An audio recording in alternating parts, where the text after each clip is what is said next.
Oxygen की बहुत कीमत है आज के ज़माने में। बिना ऑक्सीजन के पेशेंट छटपटा जाता है। ये राहुल वोहरा ने, जो एक एक्टर थे, उन्होंने अपनी आखिरी वीडियो में कहा था, इसकी बहुत कीमत है आज के टाइम पे। बिना इसके मरीज ना छटपटा जाता है। बिना इसके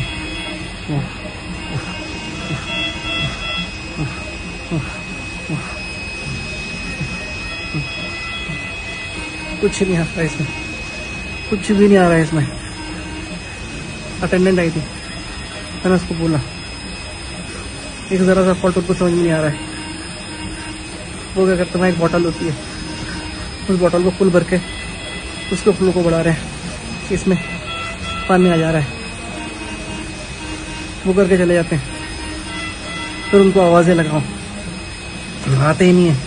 ऐसे ही ना जाने कितने मरीज होंगे जिन्होंने ऑक्सीजन के अभाव में दम तोड़ा होगा। लेकिन बाबा रामदेव इसका भी मजाक बनाते हुए नजर आ रहे हैं। पिछले दिनों एक वीडियो वायरल हुआ था जिसमें बाबा रामदेव किस तरह से ऑक्सीजन के अभाव का मजाक बना रहे थे, वो आप एक बार फिर देख लीजिए। नहीं सकता, मरते ऐसे, अरे भगवान ने मुफ्त में ऑक्सीजन दे रखी है, ले ऑक्सीजन की कमी पड़ रही है, भगवान ने सारा ब्रह्मांड भर रखा है ऑक्सीजन से, ले तो ले बावड़े। बाहर सिलेंडर ढूंढ रहे हैं तो अपने भीतर 2 सिलेंडर लगा रखे, ये सिलेंडर है, भर सिलेंडर कम पड़ गए। इस दर्द को वही समझ सकता है जिसने अपनों को ऑक्सीजन के अभाव में तड़प तड़प के मरते देखा होगा। ये बयान भी कुछ कम थे। शायद इसीलिए योग गुरु रामदेव ने देश के डॉक्टर्स और एलोपैथी पर भी विवादित बयान दिया। रामदेव ने पहले एलोपैथी को दिवालिया साइंस कहा। एलोपैथी एक ऐसी स्टूपिड और दिवालिया साइंस है कि पहले क्लोरोक्विन फेल हुई, फिर रेमडेसिविर फेल हो गई, फिर एंटीबायोटिक्स इनके फेल हो गए, फिर स्टेरॉइड इनके फेल हो गए, प्लाज्मा थेरापी के ऊपर भी कल बैन लग गया, और इवरमाक्टिन भी फेल हो गया, और जो है अभी एक बुखार के लिए क्या दे रहे हैं वो फेविफ्लू, वो भी फेल है। जितने भी दवाएं दे रहे हैं, फिर लोग कह रहे हैं तमाशा हो क्या रहा है। इसके बाद न सिर्फ डॉक्टर्स का बल्कि डॉक्टर्स की मौत का भी मजाक बनाया। टर टर टर करते रहते, टर बनना, टर डॉक्टर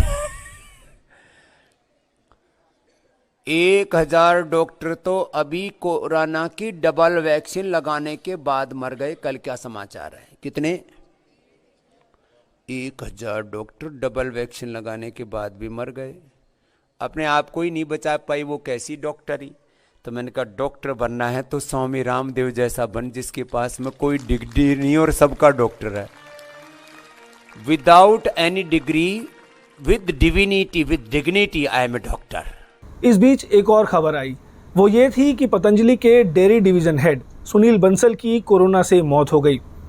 वो एलोपैथी का इलाज भी नहीं करा रहे थे। इन्हीं बयानों के बाद योग गुरु रामदेव के खिलाफ देश भर के डॉक्टर्स में काफ़ी गुस्सा है। रामदेव की गिरफ्तारी की मांग भी की जा रही है।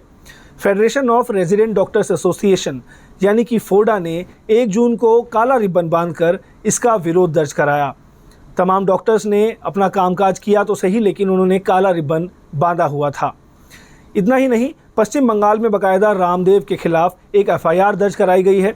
तो वहीं इंडियन मेडिकल एसोसिएशन की देहरादून यूनिट ने उनके खिलाफ 1000 करोड़ का डेफेमेशन केस दायर किया है। जो हमारी ये प्रोटेस्ट है, ब्लैक बैंड प्रोटेस्ट जो आज हम कर रहे हैं, बाबा रामदेव जी के खिलाफ कर रहे हैं। हमारा जो प्रोटेस्ट है ये कई आयुर्वेदा या हमारा किसी योगा के खिलाफ नहीं है। बाबा रामदेव जी ने एक स्टेटमेंट दी थी जिसमें कहा था कि 1000 डॉक्टर्स जो हैं वैक्सीन लगाने के बावजूद भी मर गए। जो डॉक्टर अपना इलाज नहीं कर सके वो लोगों का क्या इलाज करेंगे। उस पे जो हमारे सेंटिमेंट्स हैं वो हर्ट हुए हैं। आपके थाउजेंड्स में आपके फॉलोअर्स हैं, अगर आप कुछ भी चीज़ उल्टी बोलते हो तो लोग उसको फॉलो नहीं करेंगे, जिससे क्या होगा कि वो इलाज अपना नहीं करवाएंगे, जो अपने हॉस्पिटल में आके कहीं इलाज नहीं करवाएंगे, जिनसे वो और कैजुअलिटी हो जाएगी। तो ये हमारी उम्मीद नहीं थी बाबा जी से। जो हमारे डॉक्टर्स के खिलाफ बोला, हम उनको बिल्कुल कंडेम करते हैं। रामदेव के खिलाफ दिल्ली हाई कोर्ट में दिल्ली मेडिकल एसोसिएशन द्वारा दाखिल किए गए एक मुकदमे पर सुनवाई हुई। इसके बाद कोर्ट ने डीएमए से कहा कि इस बाबत पीआईएल दाखिल कीजिए। इसके अलावा कोर्ट ने रामदेव के खिलाफ कोई भी सख्त कार्रवाई करने से इनकार कर दिया। कोर्ट ने डीएमए से कहा कि आप महामारी का इलाज ढूंढें तो ज़्यादा बेहतर होगा। इस तरह कोर्ट का वक्त बर्बाद मत करिए। साथ ही बाबा रामदेव को भी नसीहत दी है कि कोरोनिल का जितना प्रचार करना है करिए, लेकिन एलोपैथी पर इस तरह विवादित बयान मत दीजिए। इससे पहले स्वास्थ्य मंत्री डॉक्टर हर्षवर्धन ने रामदेव को उनके इस बयान के लिए माफ़ी मांगने को कहा था, जिसके जवाब में इन्होंने ये लेटर लिखा, जिसमें उन्होंने खेद जताते हुए कहा कि वो तो मैंने कार्यकर्ता बैठक में व्हाट्सएप पर आया हुआ मैसेज पढ़कर सुनाया था। ये विवाद यहीं नहीं थमा और फिर रामदेव ने इंडियन मेडिकल एसोसिएशन से 25 सवाल पूछते हुए एक लेटर लिखा। इसी दौरान एक पत्रकार ने बाबा से उनकी गिरफ्तारी को लेकर के एक सवाल पूछा, जिसके जवाब में बाबा ने ये कहा, खैर अरेस्ट तो किसी वो जो है उनका बाप भी कोई नहीं कर सकता स्वामी रामदेव को लेकिन एक शोर मचा रहे हैं कि quick arrest Swami Ramdev, quick arrest Swami Ramdev. उन्होंने इस कॉन्फिडेंस के साथ ऐसा बयान क्यों दिया, ये आप इस तस्वीर को देख करके समझ जाएंगे। इस तस्वीर में रामदेव के साथ केंद्रीय स्वास्थ्य मंत्री डॉक्टर हर्षवर्धन और केंद्रीय मंत्री नितिन गडकरी नजर आ रहे हैं। ये तस्वीर कोरोनिल के लॉन्चिंग के वक्त की है।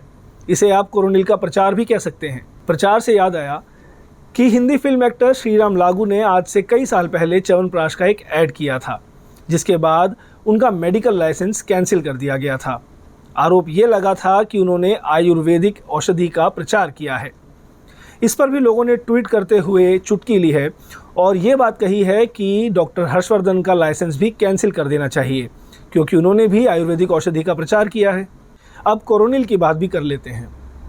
दरअसल कोरोनिल को आयुष मंत्रालय के अप्रूवल के बिना ही लॉन्च कर दिया गया था और कहा यह गया था कि कोरोनिल से कोरोना का इलाज होता है। आज हम ये कहते हुए गौरव अनुभव कर रहे हैं कि कोरोना की पहली Ayurvedic clinically control trial based evidence research based medicine Patanjali research centre और नीम्स के संयुक्त प्रयास से तैयार हो गई है। इसके लिए हम आप सभी साइंटिस्टों का बहुत बहुत अभिनंदन करते हैं। बाद में इसे इम्यूनिटी बूस्टर कहकर रीलॉन्च किया गया था। इस पर बाकायदा पतंजलि की तरफ से एक डिटेल्ड क्लैरिफिकेशन आया था। टीवी पत्रकार अतुल अग्रवाल तो ये भी कहते हैं कि कोरोनिल की दवा उन्होंने काफी समय तक खाई, लेकिन उसके बाद भी उन्हें 2 बार कोरोना हो गया था। और मैं खुलासा करता हूं, मुझे 2 बार कोरोना हुआ, 2 बार, एक बार अक्टूबर में और एक बार अप्रैल महीने में। अक्टूबर महीने से पहले से सितंबर महीने से 8 महीना मैंने पूरा कोरोनिल खाया। मेरे घर में अभी 4-5 डब्बा पड़ा हुआ कोरोनिल किट। फिर मुझे कोरोना कैसे हो गया बताइए?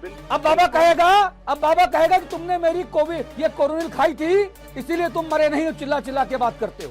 वैसे रामदेव की पतंजलि इससे पहले भी कई बार विवादों में रह चुकी है। साल 2011 में पतंजलि के सीईओ और रामदेव के सबसे करीबी आचार्य बालकृष्ण पर फर्जी दस्तावेजों का इस्तेमाल करते हुए भारतीय पासपोर्ट बनवाने का आरोप लगा था। उन पर आरोप यह था कि वो एक नेपाली मूल के व्यक्ति हैं और उन्होंने भारतीय पासपोर्ट बनवाने के लिए फर्जी डिग्रियों और दूसरे दस्तावेजों का इस्तेमाल किया था। इसके बाद उनका पासपोर्ट 2011 में ही जब्त कर लिया गया था, लेकिन करीब 7 साल के बाद 2018 में नैनीताल हाईकोर्ट ने उनका पासपोर्ट वापस करने के आदेश दिए थे। रामदेव और डॉक्टर्स के बीच चल रहा ये विवाद आखिर कब खत्म होगा, ये तो आने वाले समय में ज़रूर साफ हो जाएगा। लेकिन एक बड़ा सवाल यहाँ पर यह उठता है कि आखिरकार इस तरह का विवादित बयान रामदेव को, जिनका बिजनेस इस समय जोरों पर चल रहा है, कोरोनिल अब तक करोड़ों का व्यवसाय कर चुकी है, उन्हें ये बयान देने की ज़रूरत आखिर क्यों पड़ी? उन्हें क्या ज़रूरत थी ये बयान देने की, वो भी तब जब देश में महामारी लगातार चल रही है, लोगों की मौत हो रही है। और ये बयान भी उनके खिलाफ दे रहे थे जो डॉक्टर्स देश में लगातार कोरोना महामारी से लड़ने की कोशिश कर रहे हैं, लोगों की जान बचाने का काम कर रहे हैं और इस कोशिश में कई डॉक्टर्स अपनी जान भी दे चुके हैं।